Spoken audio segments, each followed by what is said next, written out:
Bom dia, gente. Estou falando que ele me entregou as armas, né? Está aqui. Então, primeiramente, queria agradecer mais uma vez, né, o convite de fazer parte desse evento, dessa premiação. Eu acho sensacional ver talentos, né, tão jovens brilhando, escrevendo naturalmente sobre algo que nós temos desde quando nascemos, né, que é o leite. E para mim é uma honra poder falar. Eu queria agradecer, parabenizar o Sileng pela iniciativa. O senhor Celso, agradeço. João, parabéns, componentes da mesa. Todos os pais, mães, parabéns também, né, pela premiação que teremos daqui a pouquinho. Então, vamos lá, gente. Nós vamos falar um pouquinho dessa minha vivência, porque eu sei que para a economia é muito importante, mas a gente tem que abordar a importância dos aspectos nutricionais, né, do leite.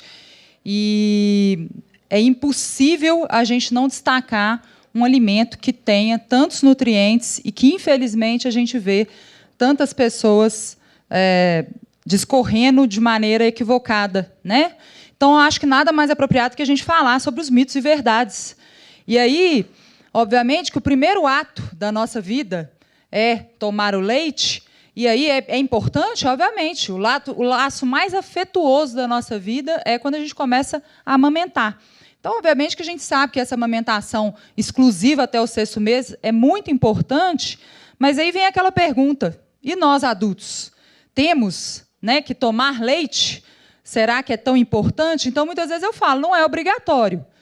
Porém, as proteínas, elas vão ser obtidas também por outros alimentos, como carnes, ovos, mas os laticínios, eles têm contribuem uma grande parcela pelo fornecimento dessa proteína, e, sem sombra de dúvida, gente, o que nós temos em relação à presença do cálcio nos laticínios, quase pouco outro alimento terá para fornecer isso. E aí, com certeza, uma das questões, né, que provavelmente algum de vocês aqui na plateia já tenha ouvido ou lido, é justamente sobre essa questão, né? Os humanos são os únicos mamíferos que tomam leite na vida adulta. E eu discordo totalmente dessa opinião.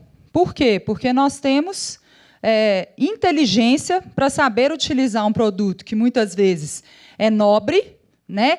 Então, a gente conseguiu incorporar o leite animal em nossa dieta, né, porque sabemos fazer a ordenha e conseguimos aprimorar esse processo por meio das indústrias. E aí, obviamente, que a gente tem um alimento nobre que não permitiria que os animais continuassem. Se a gente tivesse lá nosso gatinho, nosso cachorro dando leite no primeiro momento, e nós domesticássemos esse animal tomando leite, logicamente que ele continuaria tomando leite, mas ele é um alimento caro, nobre. Então, existem outros meios de você fornecer. Nós, adultos, tivemos a inteligência de poder usufruir de um alimento tão nobre, e aí eu discordo um pouco desse diálogo, além do leite ser um alimento extremamente versátil, né? A gente consegue inserir em diversas preparações, aí o aspecto nutricional que a gente vai enfatizar. Essa questão dos... Gente, eu tenho que me familiarizar um pouquinho aqui com o equipamento, mas, de qualquer maneira, uma das questões que também tem se pronunciado aí na mídia é a questão do leite produz muco, o leite produz acne, gera alergias. E aí a gente começa a assimilar sem pensar e sem refletir. Dificilmente nós temos grande número de estudos que comprovem, de fato, que, por exemplo, o leite vai gerar mais muco. Não sei se vocês já ouviram falar, às vezes pais e mães vão nos pediatras ou em outros profissionais e falam assim: mas seu filho está tomando muito leite, ou toma leite ainda, então ele tem mais chance de ter sinusite, problemas respiratórios. Não temos ainda evidências que comprovem essa relação. E, assim mesmo, com acne, muitas vezes você já tem predisposição de ter acne, os meninos jovens vão ter, todos nós tivemos, né? Uns mais, outros menos, e isso não necessariamente tem uma relação com o leite. E aí, certamente, uma das questões que a gente não pode deixar de dizer... Ixi, espera aí, gente. Deixa eu ver o que eu tenho que fazer aqui para... Uma das questões que eu não posso deixar de enfatizar aqui é justamente a presença dos nutrientes que são tão importantes. O leite ele é composto em torno aí de 3 a 6% de proteínas, dependendo da quantidade, se a gente pegar um copo de 200 ml. E isso é extremamente importante. Eu vou mostrar para vocês um comparativo depois, para que vocês tenham ideia do quanto que é importante esse fornecimento de proteína. Obviamente que a gente tem gordura, e aí, se eu quiser oferecer um leite mais magro, a gente tem as versões semi-desnatadas, magras, né? Assim como os queijos também, a gente tem as versões mais magras. Um percentual de carboidrato, que aí vem o grande vilão, que é a lactose, que a gente precisa de falar sobre ela, que é colocada como vilã, mas será que é sim? Será que a gente não tolera um pouquinho? Será que a gente precisa tirar, de reduzir? O que a gente tem que se deparar com tantas ameaças? Mas que bom que a indústria consegue o quê? Nos oferecer o leite e os laticínios sem lactose também.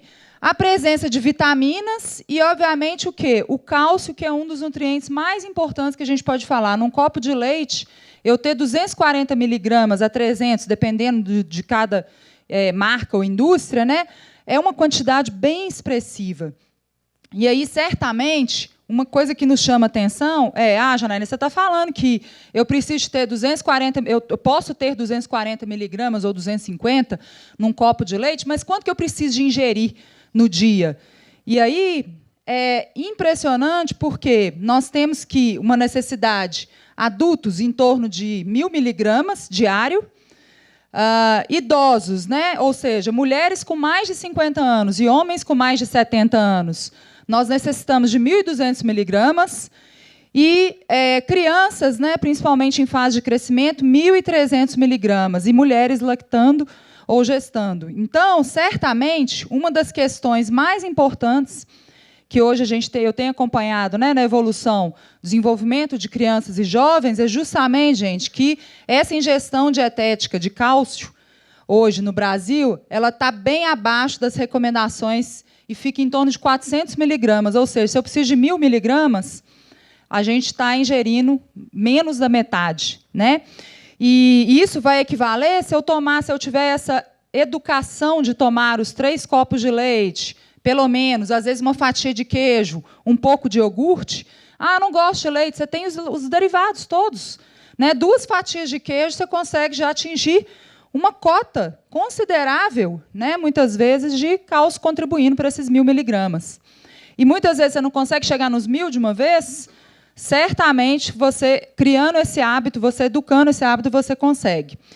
Eu queria chamar a atenção para tantos jovens que estão aqui hoje, né, que existe um projeto, um trabalho de pesquisa grande no Brasil acontecendo, principalmente com os adolescentes, que retrata que os alimentos mais presentes na alimentação desses meninos, né, de 12 a 17 anos, entram o quê? Os refrigerantes, pães, sucos, sobremesas, os alimentos, os biscoitos, doces, enquanto a gente deveria ter mais outros alimentos, como o quê? O arroz, o feijão. Que bom que o arroz e o feijão ainda é grande parte da nossa cultura. Mas olha onde que os laticínios, os queijos estão, né? Muitas vezes o leite não entra no diálogo desse jovem. E isso é muito importante a gente pensar que nós fomos crianças que tomamos leites e nossos filhos estão sendo crianças que não tomam mais leite. Será que isso é um comportamento das crianças ou uma questão cultural diante de tantos mitos, da gente ver, às vezes, um artista que a gente tem, às vezes, se inspira falando, não precisa disso. Né? Então, cabe a nós, pais, porque os nossos filhos não vão ali comprar as coisas sozinhos, né? A não ser depois de uma certa idade. Mas cabe a gente refletir um pouco sobre essa questão. E aí, certamente, por que nós estamos discorrendo isso? Né? Por que nós estamos falando que o cálcio é tão importante? Porque, certamente, parte do nosso cálcio ele é estocado, em geral, né, na nossa adolescência. 90% do leite que a gente ingere, dos laticínios que a gente ingere, que são as fontes principais de cálcio, são estocados nos nossos ossos, 90% até a nossa adolescência. Em geral, depois da fase adulta, a gente continua estocando, porém, existe, obviamente, uma tendência de você perder esse cálcio. E aí, a gente tem... o deputado falou aqui da osteoporose, né, dos colegas lá que foram no médico. Gente, é assustador, porque nós estamos falando de uma doença pediátrica que teremos consequências na fase tardia da vida, né, com consequências geriátricas. De fato, tudo que a gente faz hoje vai ser refletido de alguma maneira lá na frente. E aí, quando a gente fala de osteoporose, nós estamos falando de um osso que fica mais frágil. Por quê? Nós temos aqui um contexto mais poroso desse osso. E ele fica mais frágil a ponto de um indivíduo com osteoporose bater o braço em algum lugar ou cair e a gente quebrar a fratura desse osso. Então, os aumentos da injeção de cálcio durante a infância e adolescência, eles estão associados com o quê? Com incrementos de pico na massa óssea, principalmente de 18 a 30 anos. E uma redução da perda de massa óssea ao longo da vida, também diminuindo as taxas de fraturas. E aí, onde que a gente obtém, então, a maior quantidade desse cálcio? Obviamente que uma das questões mais importantes, gente, sem sombra de dúvida, é o leite, né? Então, quando a gente fala que precisamos de 1.000 miligramas, a gente ingere leites e derivados e conseguimos, então, obter essa grande quantidade. Só que parte do leite que a gente ingere, a gente só absorve em torno de 20% a 40% desse leite. Então, se a gente não fizer um esforço, ou seja, se eu tomar só um copo de leite, você está absorvendo somente menos que a metade do que você está ingerindo. E, por isso, a preocupação. Janaína, então vamos resolver tudo com suplementação. Será que a suplementação é a resolução? Eu vou tomar suplemento de cálcio? Não necessariamente. Médicos que trabalham, né, com a densiometria óssea, que fazem a avaliação, né, do risco ou diagnóstico de osteopenia, osteoporose, muitas vezes, né, prescrevem o quê como solução? Leite. Não necessariamente suplemento de cálcio. Porque a gente tem risco de calcificação em alguns tecidos moles. Então, por exemplo, rins, coração. E isso não é a primeira linha de base, a não ser que já esteja com um problema muito grave. Em geral, a gente vai fazer um intensivão, profissional médico, diagnosticando, junto com o nutricionista, para que a gente aumente a cota diária de leite. A principal fonte, então, são leites. Obviamente que eu tenho outros alimentos que podem me oferecer esse cálcio, peixes. Só que nós, mineiros, não ingerimos muito peixe, né? E os peixes, por exemplo, sardinha, que é um peixe barato, não é algo tão comumente consumido. Mas a gente também teria a oportunidade de ter o cálcio por meio de peixes. Certamente, vegetais verdes escuros, vocês já devem ter ouvido falar dos vegetais verdes escuros fornecerem o cálcio. Não, ninguém precisa tomar leite. Por quê? Porque os vegetais verdes escuros, eles fornecem esse cálcio. Mas é um engano, gente. Por quê? A gente não consegue absorver a maior parte desse cálcio que está presente nos vegetais verdes escuros. Então, mais uma vez, eu volto a falar. O leite, tanto laticínios de maneira geral, vão nos garantir ainda essa pequena absorção de 20% a 40%, a maior parte do cálcio que a gente precisa. Para que eu atingisse, né, a quantidade por meio de vegetal verde escuro, a gente teria que ingerir aí mais de meio quilo de couve, mais de meio quilo de espinafre, um prato grande de brócolis, e isso seria, muitas vezes, impossível. Então, certamente, como que a gente faz para a gente ingerir uma grande quantidade de laticínios? Não precisa ser só o leite puro. A gente pode ter, obviamente, o quê? Um iogurte com frutas, que é extremamente versátil. A gente pode ter a vitamina, né? Tem muitos meninos que não tomam leite, aí falam assim, vamos colocar o leite com achocolatado. E o café com leite? Será que a gente diminui a absorção do cálcio quando a gente mistura? Isso existe, de fato. Quando a gente mistura o leite com achocolatado e mistura o leite com café, a gente diminui um pouco a absorção do cálcio, mas a gente não perde essa absorção toda. E aí o que vai contar vai ser o quê? Os montantes dos dias, da semana, do mês, do ano que você está tomando, que vai manter essa oferta de cálcio. Eu prefiro que um cliente meu mantenha o leite com um pouco de achocolatado e ele mantenha a ingestão do leite, do que ele tire o leite porque o leite com achocolatado diminui a absorção desse cálcio. Então, é muito importante que a gente também aprenda outras formas de apresentação desse leite, fazendo vitaminas, shakes, mingau, né, apresentando uma sobremesa que tem a presença do leite, quando for consumir, os queijos, os iogurtes, e, em especial, pessoas mais velhas. Né? Quando eu falei mulheres com mais de 50 e homens com mais de 70, a gente utilizar, inclusive, uma fortificação de adicionar ao leite, ao copo do leite, quando a gente ingerir à noite, a presença do leite em pó desnatado, porque a gente faz um intensivo da ingestão de cálcio. Então, né, para os pais dos adultos que estão aqui, mais velhos, obviamente que usufruem de um pouco mais de cálcio quando a gente coloca, então, dentro do leite líquido, daquele leite que você vai tomar à noite, um pouco mais, 1 ou 2 colheres de leite em pó. Tá? Certamente, sem a presença do sol, a gente não vai ter absorção por completo, nem da vitamina D, então os ossos vão continuar frágeis se a gente não tiver a exposição à luz solar. E não adianta a gente falar linda e maravilhosa do leite, desse contexto da alimentação saudável, mas se a gente não tiver outras práticas que seria o quê? Reduzir os fast foods, os alimentos com mais sal, obviamente que as frituras, né, que não seriam bem-vindas em grande quantidade. E aí, gente, que situação que eu devo reduzir ou trocar ou retirar o leite?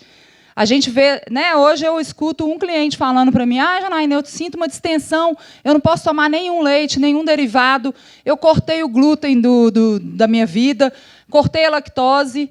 E aí, gente, primeira coisa, gases são fisiológicos, né?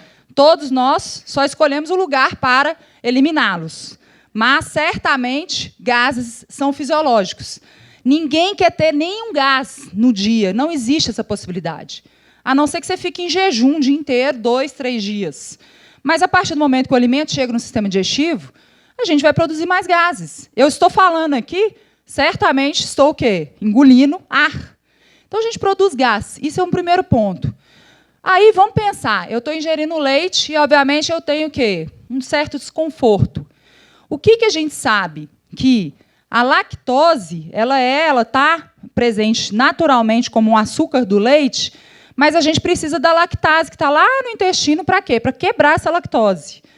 Ao longo da vida, eu vou deixando de ingerir o leite, a gente vai deixando de produzir a lactase. Algumas pessoas vão ter mais sensibilidade, outras menos. A indústria, obviamente, disponibilizou os laticínios com a lactase já lá dentro do leite para quebrar essa lactose. Por isso que várias pessoas toleram. Mas indivíduos tolerariam um copo de leite? Sim. Indivíduos intolerantes. O problema é que, no contexto de se alimentar errado, a gente acaba não tolerando nem um pinguinho. A gente come, às vezes, eu comi um dia de quente, eu fui lá e comi o salgadinho que tinha lá na minha bancada do trabalho, comemoração do aniversário de uma amiga. Eu comi o arroz e feijão no almoço, mas peguei a fritura. Chegou à tarde, eu chupei uma balinha, depois eu fui lá e tomei o leite, que eu não deveria, porque não tinha outro alimento, eu peguei o leite da minha colega e tomei, e aí eu vou lá e culpo quem? O leite. Então, na verdade, a gente precisa de refletir um pouco, porque até os indivíduos que fazem dietas, seja para melhorar o peso, para melhorar o colesterol alto, as pessoas passam por um processo de melhora do hábito e uma melhora considerável de vários aspectos do estilo de vida. Melhora o sono, você melhora a disposição. E, muitas vezes, você passa a tolerar o leite novamente e fala, mas por que antes eu não tolerava? Porque você comia mal também. Né? As pessoas que são intolerantes, sim, podem usufruir, então, dos alimentos sem lactose, dos laticínios sem lactose. A alergia, gente, é um processo diferente. Né? Em geral, está associado com o quê? Com aspectos na pele. Então, é mais sério? Certamente. Né? Mas, em geral, aparece aonde? Na primeira infância, não na fase tardia da vida.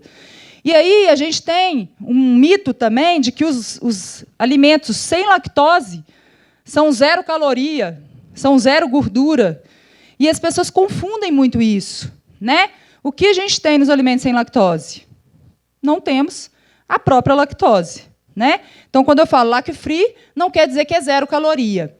Eu tenho as bebidas vegetais como opção? Sim. Porém, elas são diferentes em termos. A gente não poderia falar nem leite de soja ou leite de amêndoas. Por quê? Porque são bebidas vegetais com aminoácidos, mas aminoácidos diferentes do leite, que é de origem animal. Nós temos os aminoácidos que são importantes, que a gente não sintetiza no corpo, em todos os alimentos de origem animal. Ou seja, eu preciso de ingerir, por meio da alimentação, para que eu tenha todos os aminoácidos essenciais, que são os que o meu corpo não consegue não consegue sintetizar. Porém, as bebidas vegetais, por serem vegetais, não vão ter todos esses aminoácidos. Por isso, as pessoas que precisam de optar por essas bebidas, porque não querem utilizar o lacto-free, o leite de origem animal, né, obviamente, passam a utilizar bebidas vegetais, é uma opção. Mas aí o que a gente tem que olhar? Então, vamos ver. Uma questão muito importante é que essas bebidas, a gente precisa ficar atento nos ingredientes que estão apresentados lá no rótulo. Porque ou eles estão presentes com açúcar, com a presença do açúcar, ou vem escrita a palavrinha lá, maltodextrina, ou a gente vai ter muitos espessantes, estabilizantes. Então, a gente precisa de olhar o rótulo dessas bebidas para a gente ver que não tem adição de açúcar e, obviamente, ver as que são enriquecidas. Entretanto, quando a gente compara essas bebidas com o próprio leite, a gente vê um custo muito alto. Então, uma caixinha de leite de amêndoas, de castanhas, de arroz, chega a ser R$20 a R$25. Então, isso fica extremamente elitizado e desnecessário quando você adquire essa crença de que o leite não deve ser ingerido, sendo que a composição nutricional do leite seria muito mais interessante, mais rica e mais completa. Então, obviamente, que a gente tem nas proteínas do leite o que a gente chama de proteínas de alto valor biológico, porque tem a presença de todos os aminoácidos essenciais. Aqui, gente, só para vocês poderem identificar, quando a gente olhar no rótulo, o que é importante olhar? Obviamente, aquelas pessoas que estão preocupadas com caloria vão olhar a caloria, porém, né, nesse caso aqui, uma bebida sem lactose vai ser aquela bebida que tem menos de 100 miligramas de lactose em cada 100 gramas do produto pronto para o consumo, é uma quantidade bem pequena. Nós toleramos, gente, em torno de 10, 11 gramas de lactose, mesmo os intolerantes. Os intolerantes à lactose, eles toleram em torno de 10 gramas de lactose. Mas a indústria disponibilizou os produtos sem lactose justamente para isso. E aí, uma coisa que é muito importante é a gente olhar não só esse aspecto do quanto de proteína, mas também olhar o quê? A presença do sódio e do cálcio. Então, bebidas vegetais que não tiverem o cálcio, a gente não deveria recomendar. Tá? Eu queria chamar a atenção para de vocês aqui, mesmo que esteja aqui em inglês, mas eu quis trazer para que vocês entendam a importância quando a gente pega estudos científicos, aqui de um pesquisador até muito forte na questão das proteínas, principalmente proteínas de maneira geral, vegetal e origem animal, mas quando a gente tem o leite, a gente tem 80% do leite a proteína que chama caseína, e 20% é o soro do leite. Alguns adolescentes que estiveram aqui já devem ter ouvido falar o quê? Do whey protein, né? Que é uma proteína de alto valor biológico. Quando a gente compara se essas proteínas são completas, a gente considera a soja como um produto também completo de origem vegetal. Mas grande parte dessas proteínas, infelizmente, elas não atuam no corpo como a proteína do leite. Então, o que vai acontecer? Parte do que a gente ingere da proteína do leite passa pelo sistema digestivo e a gente consegue aproveitar, e grande parte dessas proteínas vão ser direcionadas para outras funções, dentre elas o quê? Os músculos. Entretanto, as proteínas de origem vegetal, grande parte ficam retidas no próprio sistema digestivo e não são direcionadas para a periferia, muitas vezes. Então, o que eu quero chamar a atenção? Que quando a gente fala que as proteínas de origem animal são mais eficientes para serem direcionadas não só para o corpo, mas para outras funções, dentre elas a musculatura, nós estamos já chamando a atenção para quê? Para a capacidade funcional de um indivíduo que deveria ser mantida ao longo da vida. Então, certamente, quando ficamos mais velhos, uma das coisas mais elementares que a gente quer manter é o quê? Eu poder sentar numa cadeira, sem precisar de me apoiar e levantar. Isso aqui a gente chama de quê? De capacidade funcional. Se você consegue ir, ao longo da vida, manter e buscar seu pãozinho lá na padaria, a pé, sozinho, isso é o quê? Autonomia física. E isso está envolvido com o aspecto de força. Então, certamente, pessoal, deixa eu avançar um pouquinho aqui. ao longo da vida, certamente, a gente precisa de ganhar massa muscular. Para quê? Para manter força. Força não é só eu ficar o projeto maromba. Força para que eu tenha o quê? Autonomia física. E isso está inerente ao consumo de proteínas. Então, ao longo da vida, nós temos uma capacidade de ganho de massa muscular, mas na idade senil a gente vai perdendo quase 1% de massa muscular, principalmente após os 50 anos. Cada perda de massa muscular que eu tenho, isso está envolvido diretamente o quê? Em perda de qualidade de vida. Por isso que eu escolhi trabalhar com a nutrição aplicada ao exercício físico, não porque nós vamos ficar forte, ou não só para o indivíduo que faz, que é o atleta que faz, que quer ter o melhor desempenho por meio da nutrição, mas porque a gente precisa de manter uma alimentação que nos faça ter autonomia física para viver com mais qualidade de vida ao longo da vida. Então, certamente, ao longo da nossa vida, se eu faço a minha cronologia envelhecendo, eu vou perder a minha capacidade funcional. Hoje já tem até estudos mostrando os superidosos, que não é só ter autonomia física, mas tem o quê? A parte neural muito acima da média. Aí, certamente, o que a gente tem? Ao longo da vida, quando eu vou perdendo essa capacidade funcional, a velocidade do declínio ela vai ser dada pelo quê? Tudo que eu fiz hoje. Esse termo envelhecência, assim como a gente se prepara para a adolescência, a envelhecência, a partir dos 45 anos, eu começar a pensar como que eu posso ter a minha terceira idade com mais qualidade de vida.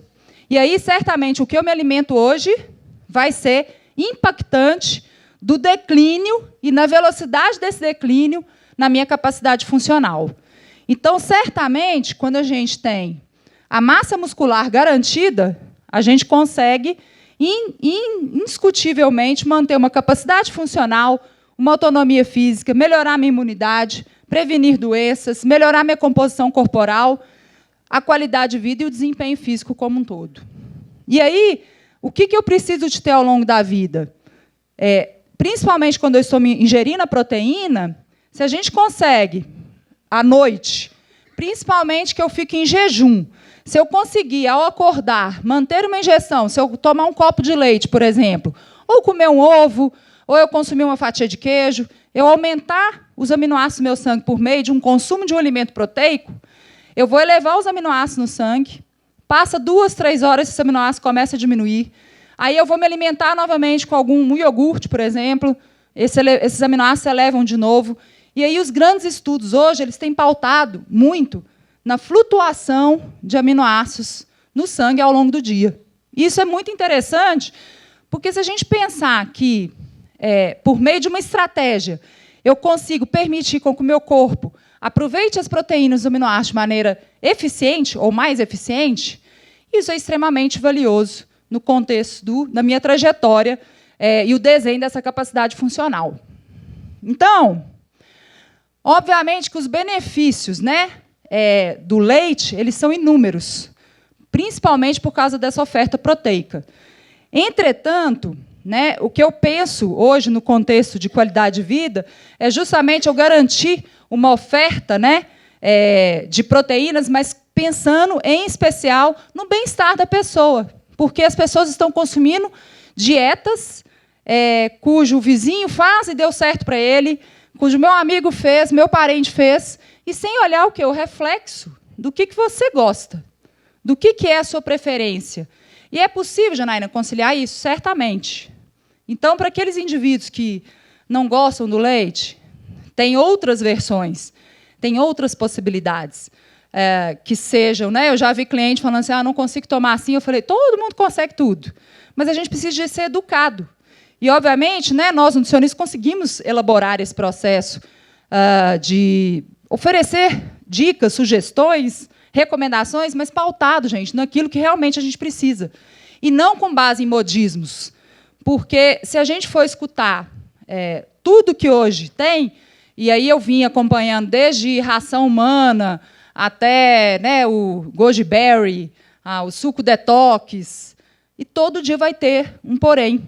Mas eu fico lamentando porque nós vivemos uma infância que o quê? Era o arroz e feijão dentro de casa, não é assim? Então, o que é bom na hora do almoço? Arrozinho, feijão, salada e carne. Todos nós somos criados dessa maneira. Por que a gente precisa de colocar muito mais outras coisas? Não precisamos. Só que a gente está perdendo o hábito de ingerir o quê? Verduras, vegetais. E, certamente, isso vai contribuir com crianças e jovens com problemas precoces. Dentre eles, o quê? A obesidade, que hoje ultrapassa mais de metade, né, de prevalência, de incidência na população hoje.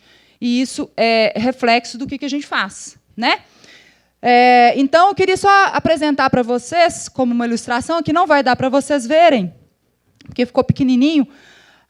Existe uma possibilidade de a gente melhorar a oferta de proteínas, e principalmente para as pessoas mais velhas, que falam assim, já que eu não tomei leite lá na minha fase de jovem, eu não preciso mais tomar, a gente precisa de tomar. Existe um grande estudo hoje que incentiva a oferta de proteínas, e principalmente de laticínios, que é um estudo que envolveu um consenso geral de vários pesquisadores no mundo inteiro, determinando que nós deveríamos ingerir mais de 1 grama por quilo de peso de proteína. Então, se eu tenho 80 quilos, eu deveria ingerir mais de 80 gramas de proteína por dia. E uma das possibilidades que a gente teria para melhorar essa oferta seria, ao longo do dia, oferecer ou módulos de proteína, ou leite em pó desnatado, ou uma fatia de queijo, ou, às vezes, um iogurte, ou um copo de leite, ou uma vitamina batida. Então, gente, é fácil, muitas vezes, a gente conseguir a oferta de leite por meio de um copo de leite. Mas, mais que isso, a gente precisa de provocar um consumo regular. E aí, o almoço, o café da manhã, o almoço e janta, eles são fundamentais. Todos nós nos preocupamos, isso é cultural. O problema é que os lanches intermediários a gente não se programa. E aí o que a gente faz? A gente deixa a livre e espontânea vontade de comer o que tem na cantina do trabalho, de comer o bolo que a colega leva. E aí, muitas vezes, no ambiente coletivo, a gente pode articular para que a gente possa ter uma troca por um laticínio que é extremamente saudável e também sacia, né? Alimenta de maneira prática. E aí, eu não vou me estender, que eu acho que meu tempo está esgotado. Como é que está quem está coordenando? 5 minutinhos? Eu queria só reforçar aqui a importância que esses laticínios com mais proteínas hoje, e que têm ganhado o mercado, podem fazer nesses lanches intermediários ao longo do dia, como uma opção para esse indivíduo que queira preocupar, né? E aí um dos mitos também é: mas meu filho pode ingerir esse alimento que tem a proteína? Pode, gente. Não é um problema isso, né? Então, isso pode ser uma versão para um jovem levar para a aula, né? Uma caixinha que identifica que um achocolatado, né? Mas que tem mais proteína, que é a proteína do soro do leite, um iogurte. Essas são versões bastante interessantes, porque ela se torna muito completa na questão de possuir proteínas em maior quantidade, principalmente jovens e adultos que são ativos, seria o mais recomendado. Tá?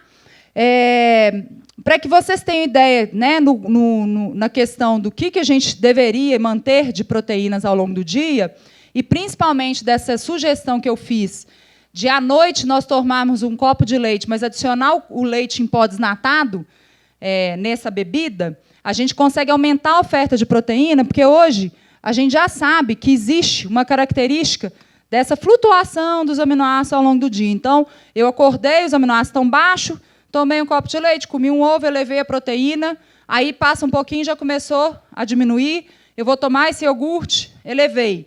No final do dia, o que vai acontecer? Nós vamos dormir, não é? Então, os aminoácidos vão cair novamente. E aí, certamente, uma das questões que hoje é pautada é que, se esses aminoácidos caírem de novo e à noite eu for dormir, vai continuar baixo. Por isso que tomar um leite antes de dormir, associado a esse leite desnatado, em pó, como uma opção, ou que você tomasse 2, 3 copos de leite, né, poderia ser uma opção também, a gente consegue manter durante o sono um pico de aminoácido um pouquinho mais extenso, contínuo, durante a noite. E isso poupa, ao longo da vida, a perda de massa muscular. Então, isso é uma sugestão que eu daria para vocês. Para que eu finalize, é importante hoje a gente ter instrumentos, aplicativos, já que o mundo hoje é tecnológico e os celulares estão na mão dos nossos filhos, que a gente também possa ensiná-los a utilizar os instrumentos. A gente tem calculadoras que calculam o cálcio. Então, eu estou envolvida até num projeto que a gente está desenvolvendo uma ferramenta para manuseio disso. Será que eu consigo atingir a quantidade de cálcio no dia? Então, não tem dúvida nenhuma que nós vamos o quê? Fazer a inserção e a sugestão dos laticínios. E você vai ver seu cálcio aumentando ao longo do dia por meio da ingestão de laticínios. A gente tem monitoramento de controle de calorias, de ingestão alimentar. Então, basta a gente procurar um pouquinho que a gente consegue também utilizar a tecnologia a nosso favor. E aí, gente, para finalizar, então, obviamente que fazer as refeições com arroz e feijão, isso é um hábito simples e que deve ser mantido. Os lanches intermediários, que a gente utilize frutas, iogurtes, vitaminas, o queijo. No almoço e jantar, preocupar com as verduras e legumes. As proteínas, né, manter também a ingestão constante de carne, seja branca, vermelha, ovos e leites e derivados. Escolher os dias de fast food, né, determinar isso com a família. Os doces, as frituras. Não usar refrigerantes e sucos artificiais. Tomar mais água. Muitas vezes a água pode fazer parte da lancheira diária, em vez de ser suco. Né? Por que não a água? Não se alimentar em frente à TV, porque a gente perde noção do quanto que a gente está ingerindo. Tentar usufruir desse momento familiar, né, que nós estamos perdendo também, nem que for uma refeição ao dia, para que a gente tenha junto com a família. Preparar a comida, criar receitas, né, tentar trabalhar um pouco desse contexto com os nossos filhos em casa, para que eles desenvolvam também esse hábito de manusear o alimento, conhecer o alimento. E, obviamente, ajudar a família a organizar-se, para todos tenham um hábito, e não só um componente da família faça a dieta, né, faça a alimentação mais adequada. Movimentar-se mais, né, fazer exercícios com frequência, em torno de 150 minutos por semana, que seria o recomendado pela Organização Mundial da Saúde, e, obviamente, que seu corpo vai agradecer. Bom, eu queria fazer meus agradecimentos, fazer um convite para que todos possam ouvir meu quadro na Rádio CBN, que acontece ao vivo toda segunda e sexta-feira, às 10h50, e que a gente responde dúvidas dos ouvintes. Para aqueles que têm dúvidas de nutrição, podem mandar o e-mail alimentação@cbn.com.br, que vão ser muito bem-vindas as dúvidas para que a gente responda. E eu queria agradecer mais uma vez a atenção e a presença de todos. Tá bom?